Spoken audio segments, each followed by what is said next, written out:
You, John Fitzgerald Kennedy, do solemnly swear. I, John Fitzgerald Kennedy, do solemnly swear. That you will faithfully execute the office of President of the United States. That I will faithfully execute the office of President of the United States. And will, to the best of your ability. And will, to the best of my ability. Preserve, protect, and defend the Constitution of the United States. Preserve, protect, and defend the Constitution of the United States. So help you God. So help me God.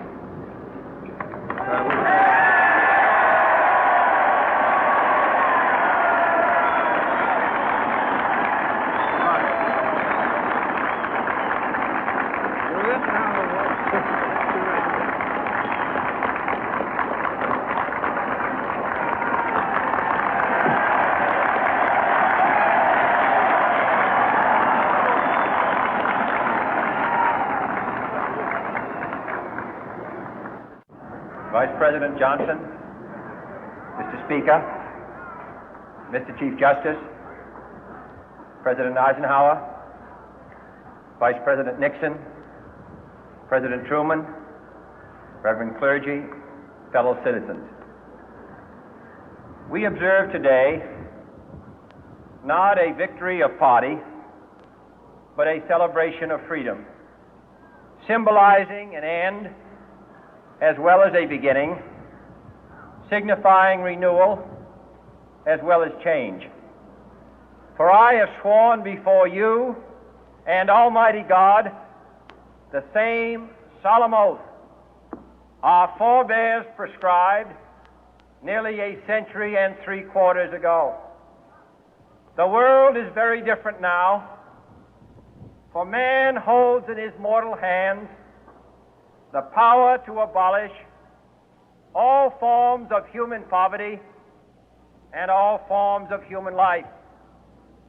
And yet the same revolutionary beliefs for which our forebears fought are still at issue around the globe. The belief that the rights of man come not from the generosity of the state, but from the hand of God. We dare not forget today that we are the heirs of that first revolution.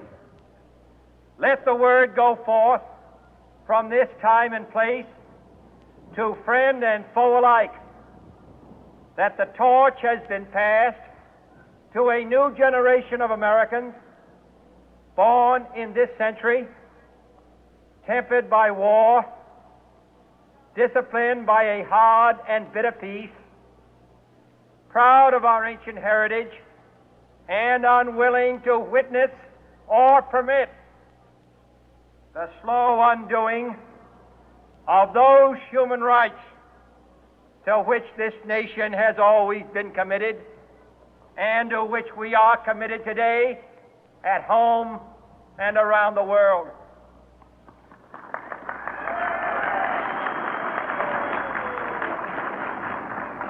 Let every nation know, whether it wishes us well or ill, that we shall pay any price, bear any burden, meet any hardship, support any friend, oppose any foe to assure the survival and the success of liberty.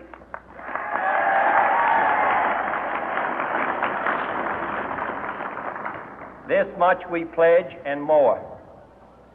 To those old allies whose cultural and spiritual origins we share, we pledge the loyalty of faithful friends.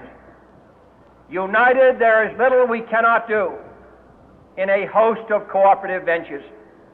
Divided, there is little we can do, for we dare not meet a powerful challenge at odds and split asunder.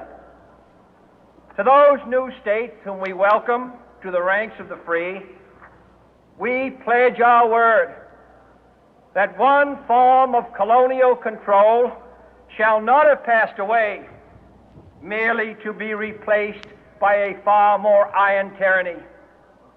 We shall not always expect to find them supporting our view, but we shall always hope to find them strongly supporting their own freedom, and to remember that in the past, those who foolishly sought power by riding the back of the tiger ended up inside.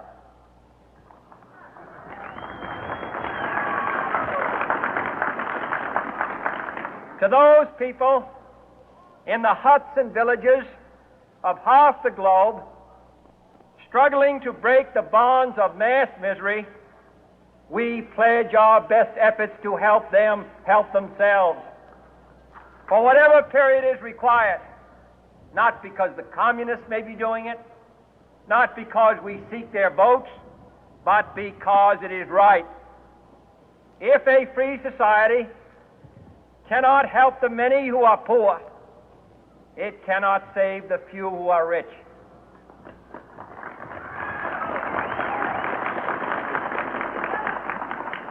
To our sister republics south of our border, we offer a special pledge to convert our good words into good deeds, in a new alliance for progress, to assist free men and free governments in casting off the chains of poverty.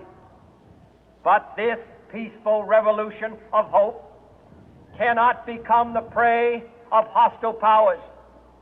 Let all our neighbors know that we shall join with them to oppose aggression or subversion anywhere in the Americas. And let every other power know that this hemisphere intends to remain the master of its own house.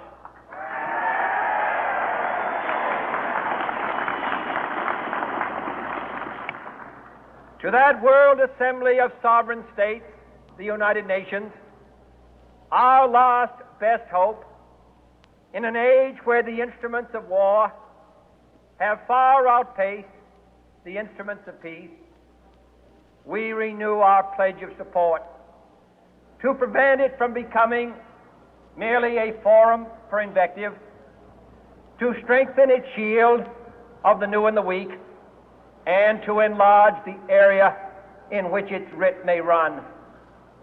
Finally, to those nations who would make themselves our adversary, we offer not a pledge, but a request that both sides begin anew the quest for peace.